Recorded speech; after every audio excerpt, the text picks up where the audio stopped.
মহামুনিব আল্লাহ সুবহানাহু ওয়া তাআলা আমাদেরকে সুস্থ সবল রেখে এই পর্যন্ত আমাদেরকে মসজিদে এসে খুতবা শ্রবণ করার এবং তার দরগাহে ইবাদত করার তৌফিক দান করেছেন। সেই মহামুনিব আল্লাহ সুবহানাহু ওয়া তাআলার আমরা শুকরিয়া আদায় করি, আলহামদুলিল্লাহ। অতঃপর দরুদ এবং সালাত বর্ষিত হোক পৃথিবীর সর্বশ্রেষ্ঠ মহামানবের প্রতি, যার আদর্শ অনুকরণ অনুসরণে নাজাত ইহকাল এবং পরকাল। সেই মহামুনিব, সে মহামানব, সর্বশ্রেষ্ঠ এবং সর্বশেষ রাসূলের প্রতি আমরা দরুদ পাঠ করি। সকলে বলি সাল্লাল্লাহু আলাইহি ওয়াসাল্লাম। আল্লাহুম্মা সাল্লি ওয়া সাল্লিম আলা নাবিয়িনা মুহাম্মদ সাল্লাল্লাহু আলাইহি ওয়াসাল্লাম। আল্লাহুম্মা সাল্লি আলা মুহাম্মদ ওয়া আলা আলি মুহাম্মদ কামা সাল্লাইতা আলা ইব্রাহিমা ওয়া আলা আলি ইব্রাহিম ইন্নাকা হামিদুম মাজিদ। আল্লাহুম্মা বারিক আলা মুহাম্মদ ওয়া আলা আলি মুহাম্মদ কামা বারাকতা আলা ইব্রাহিম ওয়া আলা আলি ইব্রাহিম ইন্নাকা হামিদুম মাজিদ। জুমার দিনে ফজরের সালাত আদায় করবেন, করার পরে তাসবিহ তাহলিল তো চলবেই সারাদিন আলহামদুলিল্লাহ। অন্য অন্য দিনের চেয়ে এই দিন শ্রেষ্ঠত্ব বেশি। সূরা ইখলাস পড়বেন যতবার সম্ভব। তারপরে সূরা কাহাফের 10 আয়াত পড়বেন, প্রথম 10 আয়াত অথবা শেষের 10 আয়াত পড়বেন জুমার দিনে বেশি বেশি। এটা বারবার বলি, পড়বেন, দরুদ পড়বেন, যখনই মনে হবে বা মনে করার চেষ্টা করবেন দরুদ পড়বেন, চলতে থাকবে এই জুমার দিনে। যাই হোক, ধারাবাহিকতার আলোচনায় আজকে আলোচনা হবে উযু বা তায়াম্মুমের মাসাইল সম্পর্কে, যতদূর পর্যন্ত সময় মেনটেন করা যায় এর আগেই শেষ করে দেব ইনশাআল্লাহ। সাঈদ ইবনে যায়েদ রাদিয়াল্লাহু তাআলা আনহু قال قال رسول الله সাল্লাল্লাহু আলাইহি ওয়াসাল্লাম, খুশি চিত্তে আনন্দ সহকারে সওয়াবের আশায় এই বাক্যটা যখন বলবেন তখন হৃদয় উজাড় করে বলবেন সাল্লাল্লাহু আলাইহি ওয়াসাল্লাম, গম গম করে উঠবে। আল্লাহ তাআলা বলছেন ইয়া আইয়ুহাল্লাযিনা আমানু ইউসাল্লু আলাইহি ওয়া সাল্লিমু তাসলিমা। আল্লাহুম্মা, তারপরে মনে আসতেছে না এই আয়াত যখন নাজিল হলো, তারপরে সাহাবীগণ এই আয়াত পড়লেই তারপরে দরুদ পড়তেন। এটা কোন সূরার আয়াত বলতে পারবেন? ধরেন একটা ধাঁধা চলতেছে, কে বলতে পারবেন? কেউ বলতে পারবে না। সূরা আহজাব, সূরা আহজাবের এই আয়াতটি। তো সাঈদ ইবনে যায়েদ রাদিয়াল্লাহু তাআলা আনহু قال قال رسول الله صلى الله عليه وسلم وسلم لا وضوء لمن لم يذكر اسم الله عليه। যে ব্যক্তি উজুর পূর্বে দোয়া পড়েনি তার উজু হয়নি। উজুর পূর্বে কি বলতে হবে বলেন তো? দোয়া পড়তে হবে বিসমিল্লাহ। কি বলতে হবে? বিসমিল্লাহির রহমানির রহিম নয়, শুধু বিসমিল্লাহ, এতটুকু দোয়া। এই দোয়া যদি কেউ ভুলে যান তাহলে ওই উজু হবে না, আবার পুনরায় উজু করতে হবে। একথা আমি বলিনি, মুহাম্মদ সাল্লাল্লাহু আলাইহি সাল্লাম বলছেন। যে ব্যক্তি উজুর পূর্বে বিসমিল্লাহ পড়েনি তার উজু হবে না, হবে না, হবে না। উজু করলেন, স্মরণ নেই, চলে আসছেন, বিসমিল্লাহ পড়েনি, আবার যা উজু করবেন, এটা আহামরি কিছু নয়। তাহলে উজুর চাবিকাঠি কি বলেন তো? বিসমিল্লাহ। এটাকে দোয়া, এটা কি দোয়া। মাসালা নাম্বার 31, এটা 30 গেল। উজুর পূর্বে নিয়তের প্রচলিত যে দোয়াগুলো আছে, হ্যাঁ, নাওয়াইতু আন, হ্যাঁ, এই দোয়াগুলো আছে না, আতাওয়াজ্জা, হাদিস দ্বারা এগুলো কোনোটাই প্রমাণিত নয়, যদিও এগুলো মাযহাবীদের কাছে খুব গুরুত্বপূর্ণ। আর এগুলো গুরুত্ব দিতে গিয়ে অনেক সাধারণ মুসল্লি এগুলো শেখার ভয়ে উজু তো করে না, সালাতও তো যায় না। এত ঝামেলা নেওয়া যায় নাকি? কথা বুঝতে পারছেন? এগুলো নয়। মাসালা নাম্বার 32, উজুর মাসনুন তরিকা রয়েছে। কি আছে? উজু তো আন্দাজি করলে হবে না, কি আছে? তরিকা রয়েছে। প্রথম পাওয়া গেল দোয়া, বিসমিল্লাহ বলে শুরু করতে হবে। এর বেশি কিছু আপনাকে বলা হয়নি, কমও বলা হয়নি। কম মানে না পড়াটা, বেশি মানে অনেকে উজু করে। এই যে কয়জন মুসল্লি আছেন আপনারা সজাগ থাকবেন, প্রায় উজুখানায় দেখবেন অনেক, আর এই যেগুলো প্রাইমারির শিক্ষক সেগুলোকেও আমি দেখছি বিসমিল্লাহির রহমানির রহিম। এখন ওদেরকে বললেও বলা আমরা শিক্ষক মানে আমাদেরকে জ্ঞান দাও, সাধারণভাবে বললো এইভাবে বলে। এখানে জ্ঞানের কিছু না, জানার কোনো শেষ নেই। আপনি শিক্ষক মানুষ, মহান পেশা এটা, আপনি সম্মানিত মানুষ, কিন্তু আপনি সব জানতে হয় বিষয়টা আপনার এমনটা নয়। একটা মানুষ অনেক কিছু জানে তবে সব জানে তা নয়। উমারের মতো মানুষ হয় নাকি বলেন তো? কত বড় মাপের মানুষ! আল্লাহু আকবার। আল্লাহ রসুলের ইন্তেকালের পর আল্লাহ রসুলের পাশে কবর দেয়া হলো।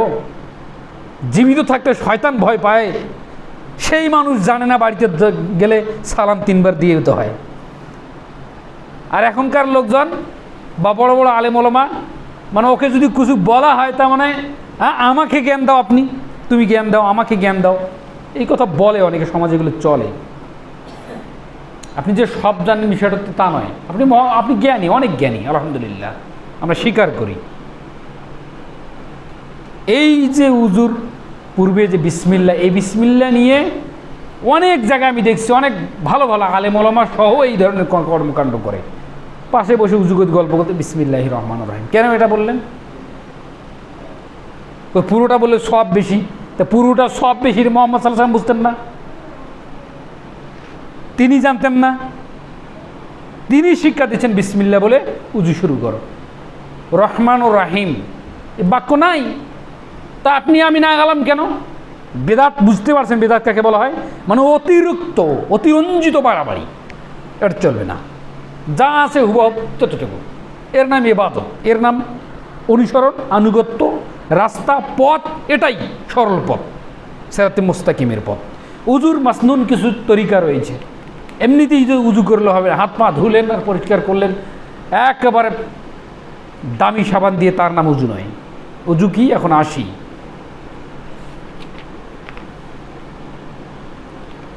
হাড়ে ফেরাস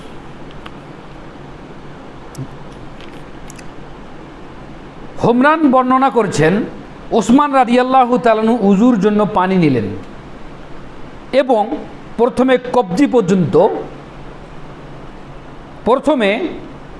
পর্যন্ত 3 বার ধুতু করতেন। বিসমিল্লাহ বলে পানি নিয়ে 3 বার কবজি পর্যন্ত, এই যে কবজি, এটাকে বলা হয় কবজি, এই কবজি পর্যন্ত ধুতু করলেন। অতঃপর কুলি করলেন, এরপরে পানি দিলেন।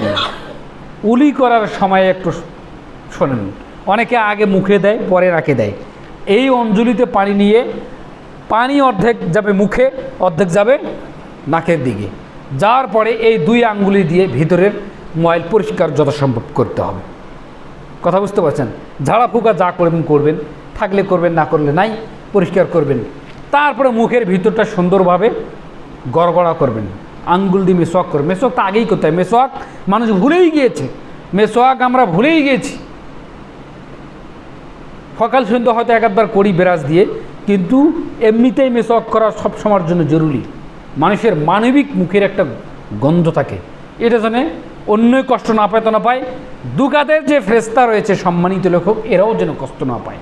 অনেক মানুষ দাঁতের মর্যাদা বোঝে না, কথা আছে না, দাঁত থাকতে দাঁতের মর্যাদা বুঝে না, পরে পস্তায়। দাঁত সবসময়ের জন্য পরিষ্কার পরিচ্ছন্ন যদি রাখেন তাহলে দাঁত সুস্থ থাকবে, এটা মনে রাখবেন। 2 হাত কবজি পর্যন্ত 3 বার ধুতু করবেন। এরপর নাক এবং মুখ এবং নাক পানি দিয়ে পরিষ্কার করবেন। তারপর 3 বার মুখ ধুতু করবেন, এখানে পানি দিবেন, ধুতু করবেন। তারপর এটা যখন হয়ে গেল, শেষে গুঞ্জুলি পানি নিয়ে এখানে লাগাই দেবেন। কোথায়? এই যে থুতনিতে লাগাই দেবেন। উজু, এই মুখের কার্যক্রম শেষ। দাড়ি খিলাল করবেন, আর যাদের দাড়ি নেই তাদের তো খিলাল করার দরকার নাই, দাড়িটা একটু রাখেন, যারা রাখেননি রাখেন, আল্লাহর সন্তুষ্টির জন্য রাখেন। বাঁচবেন আর কয়দিন, কতক্ষণ বাঁচবেন? মহান জিনিস এটা, এটা সুন্নাতের বিষয় নয়, ওয়াজিব তো নয়, ফরজের বিষয় এ দাড়িটা। আল্লাহ না করুক এমন কোনো জায়গায় যায় মৃত্যু হয়ে গেল, এমনও তো হতে পারে। এমন কিছু জায়গায় যায় মৃত্যু হলে আপনার লাশটা আনা সম্ভব নয়, আপনাকে পরীক্ষা নিরীক্ষা করবে, তারপরে মুসলমান পরিচয় বহন করবে। কিন্তু সুন্নাতি লেবাস যদি আপনার শারীরিক গঠনে থাকে, নিশ্চিত আপনাকে মুসলিম কবরস্থান এবং মুসলিমের যে কার্যক্রম মৃত্যু ব্যক্তির জন্য করা হয় এটাই করবে। এটা মনে রাখবেন, এটা আমার উপদেশ, এটা আমার নসিহা, এটা আপনারা করবেন, রাখার চেষ্টা করবেন আল্লাহর জন্য। খারাপ কিছু না। যুবক মানুষ ভয় লাগছে বা লজ্জা লাগছে, দাড়ি রেখে, অনেকে তো বয়স হয়ে গিয়েছেন দাড়ি রাখেননি, আসলে এটা প্রবৃত্তির অনুসরণ। কি বুঝাতে চাচ্ছেন জানি না, তবে মৃত্যুর পরে যেটা প্র্যাকটিক্যাল, কবরে যেটা আপনি মানে একবার চাক্ষুষ যেটা প্রমাণ, সেটা হচ্ছে এই দাড়ি। এটা মনে রাখবেন। অনেক দাড়ির ফজিলত হচ্ছে, ওইদিকে আমি যাচ্ছি না। এক একটা দাড়ি পাকলে 10 নেকি, বলে সুবহানাল্লাহ। আবার মর্যাদা আল্লাহ দুনিয়াতে বৃদ্ধি করে দিবেন। এই জিনিসগুলোকে আপনি ধ্বংস করছেন। মুখে বলছেন যে আমি নবীর উম্মত, কিন্তু নবীর আদর্শ ধারণ করছেন, এটা খুব দ্বিচারিতা আচরণ। যাই হোক, এরপর মুখমণ্ডলে কাজ শেষ। তারপরে হাত, ডান হাতের কুনুই বরাবর আপনি আগে আনতে পারেন যত সম্ভব, কুনুই বরাবর, এর ইচ্ছে দিকে যেন না হয়। 2বার 3বার ভালো করে ধুতু করেন। তারপরে বাম হাত ধুতু করবেন। তারপরে কিছু অংশ পানি নিয়ে ঝেড়ে ফেলে মাথার এই যে দেখছেন, এই যে আঙ্গুলি, এই যে যেখানে চুল গজিয়েছে, এইখান থেকে মাথার শেষ অগ্রভাগ যেখানে চুল গজা শেষ হয়েছে, এইখানে নিয়ে এসে ওখান থেকে আবার ফেরত আনবে যেখান থেকে চালু করেছেন, করে তারপরে 2 আঙ্গুলি, এই যে 2 আঙ্গুলি কানের ভিতরে ঢুকে যত খালখন্দ হয়েছে সব কিছু মুছে দিয়ে এই ভুটি আঙ্গুল দুটি কানের লতির পিঠে চড়ে দিয়ে এভাবে মুছে দিয়ে দিবেন। কথা বুঝতে পারছেন? এটা মাথা মাসাহার কাজ শেষ। এরপরে মাযহাবী ভাইয়েরা অনেকে 2 হাত আবার এইভাবে ঘাড় মাসাহা করে, যা বেদাত, যা মুহাম্মদ সাল্লাল্লাহু আলাইহি সাল্লাম ও সাহাবায়ে ইকরাম ও তাবেই এবং সালফে সালিন থেকে প্রমাণিত নয়। ইমাম নববী রাহিমাহুল্লাহ তার জামানায় বলেছেন এটি বিদআত, কারণ এর কোনো অস্তিত্ব নেই। এরপরে ডান পা ধুতু করবেন টাকনুর উপর পর্যন্ত সুন্দরভাবে। পা ধোয়ার সময় খুব সতর্ক, অনেকে পা ধোয় পিছনের অংশ শুকান থাকে, গুরুত্ব না দেওয়ার কারণে গোড়ালির দিকে শুকনা থাকলে উজু হবে না। সুন্দরভাবে ঘষে ঘষে চামড়ার ভিতরে কিছু, আপনার এই গরমকালে কিন্তু এটা হয় না, শীতকালে যখন হয় সমস্যা হয়, তখন ফাঁকের ভিতরে কিন্তু পানি দেবে না, অনেক জায়গায় শুকনো থেকে যায়। প্রয়োজন মাফিক আপনি হালকা গরম পানি দিয়ে উজু করেন, তবু উজুটা শুদ্ধ মতো করেন। সুন্দরভাবে ফাঁক ফুক করে খিলাল করে ডান পা ধুবেন, তারপরে একই সিস্টেমে বাম পা ধুবেন। উজুর কাজ আপনার শেষ, বুখারী এবং মুসলিমের হাদিস। তারপরে কিছু অংশ পানি আপনার হাতে নিয়ে আপনার লজ্জাস্থান বরাবর 1বার 2বার 3বার আপনি ছিটা দিবেন, উজু আপনার শেষ হয়ে গেল। মাসালা নাম্বার 33, অঙ্গ প্রত্যঙ্গগুলো 1 থেকে 3 বার পর্যন্ত ধোয়া যায়। একবারে যদি আপনার কমপ্লিট হয় 1 বার, 2 বারে যদি কমপ্লিট হয় 2 বার, 3 বার প্রয়োজন হলে 3 বার, 3 বারের অতিরঞ্জিত না করাই ভালো। 1 বার 2 বার 3 বার হলেই যথেষ্ট। আর আপনি যতবারই ধোন না কেন 1বারই গণ্য হবে। এই অংশ বাদ দেওয়ার পরে আবার ধোতর নাম হচ্ছে 2য় ধোয়া। এখন আপনি পরিষ্কার করেছেন, এটা 1বারে ধোয়া কিন্তু হয়ে গেল।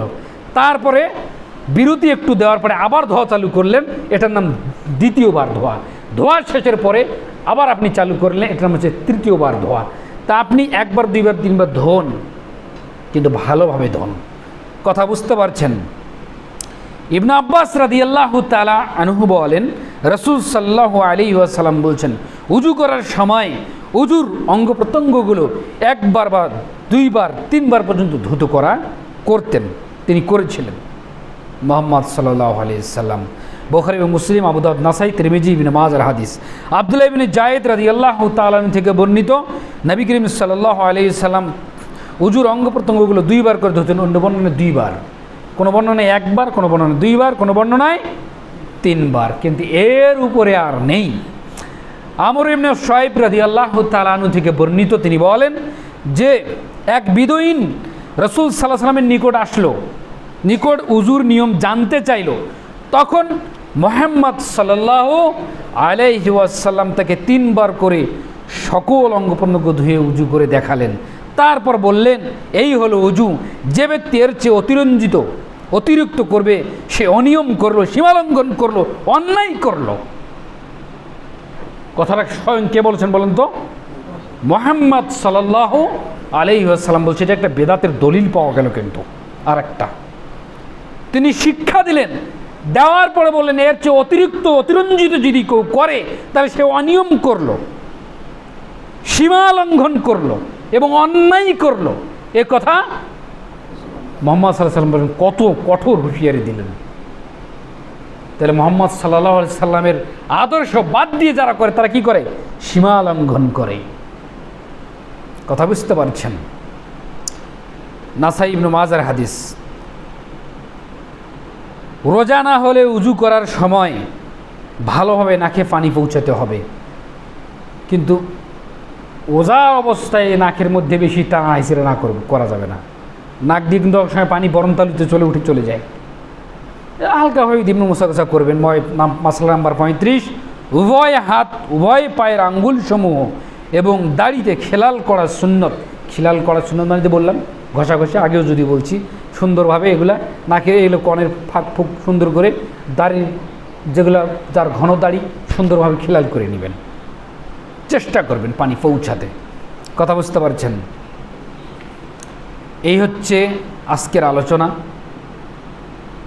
এর কিছু আলোচনার সামনে করেই আমরা অন্যদিকে যাব ইনশাআল্লাহ, যদি আল্লাহ সুবহানাহু ওয়া তাআলা তৌফিক দান করেন ইনশাআল্লাহ। আল্লাহ রাব্বুল আলামিন যেন আমাদেরকে কবুল করেন সকলে, আল্লাহুম্মা আমিন। যাই হোক, নিয়মিত আসতেছেন, খুব ভালো লাগতেছে, মাসাল শিখতেছেন। এটা শুধুই জুমার খুতবা বলে সীমাবদ্ধতা না রাখাটাই ভালো।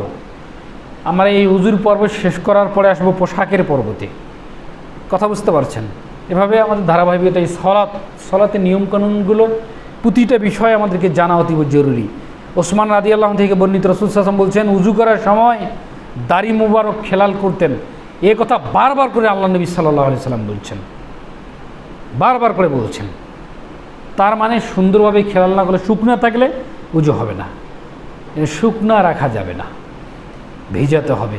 আল্লাহ রাব্বুল আলামিন যেন আমাদেরকে সঠিকভাবে কোরআন এবং সুন্নাহ অনুযায়ী ইবাদত করার তৌফিক দান করেন সকলে বলে আল্লাহুম্মা আমিন।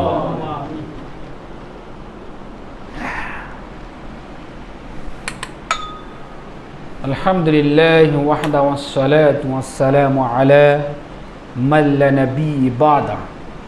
ইন্নাল্লাহা ওয়া মালাইকাতাহু ইউসাল্লুনা আলান নবী ইয়া আইয়ুহাল্লাযীনা আমানু صلوا عليه وسلموا تسليما. اللهم صل على محمد وعلى آل محمد كما صليت على إبراهيم وعلى آل إبراهيم إنك حميد مجيد. اللهم بارك على محمد وعلى آل محمد كما باركت على إبراهيم وعلى آل إبراهيم إنك حميد مجيد. ربنا آتنا في الدنيا حسنة وفي الآخرة حسنة وقنا عذاب النار.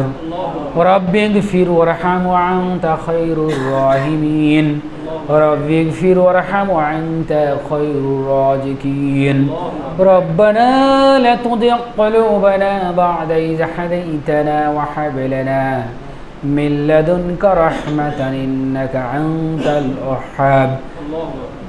لا إله إلا أنت سبحانك إني كنت من الظالمين. لا إله إلا أنت سبحانك إني كنت من الظالمين اللهم رب ارحمهما كما ربياني صغيرا اللهم رب ارحمهما كما ربياني صغيرا اللهم رب ارحمهما كما ربياني صغيرا رب اجعلني مقيم الصلاة ومن ذريتي ربنا وتقبل دعائي رب اجعلني مقيم الصلاة ومن ذريتي ربنا وتقبل دعاء رب اغفر لي ولوالدي وللمؤمنين يوم يقوم الحساب اللهم اكفن بحلالك عن حرامك واغنني بفضلك عمن سواك اللهم اكفني بحلالك عن حرامك واغنني بفضلك عمن سواك হে রব আমাদের ঋণগুলো আপনি পরিশোধ করার জন্য দ্রুত ব্যবস্থা করে দিন আল্লাহুম্মা আমিন ইয়া হাইয়্যু ইয়া কাইয়্যুম বিরহমাতিকা আস্তাগীস হে আল্লাহ আমাদেরকে সচ্ছলতা আপনি দান করুন ইয়া হাইয়্যু ইয়া কাইয়্যুম বিরহমাতিকা আস্তাগীস ইয়া হাইয়্যু ইয়া কাইয়্যুম বিরহমাতিকা আস্তাগীস ইয়া মুকাল্লিবাল কলবি সাব্বিত কলবি আলা দীনিক اللهم مرصرف القلوب صرف قلوبنا على طاعتك سبحان ربك رب العزة عما يصفون والسلام على المرسلين والحمد لله رب العالمين سبحانك اللهم وبحمدك أشهد أن لا إله إلا أنت أستغفرك وأتوب إليك السلام عليكم ورحمة الله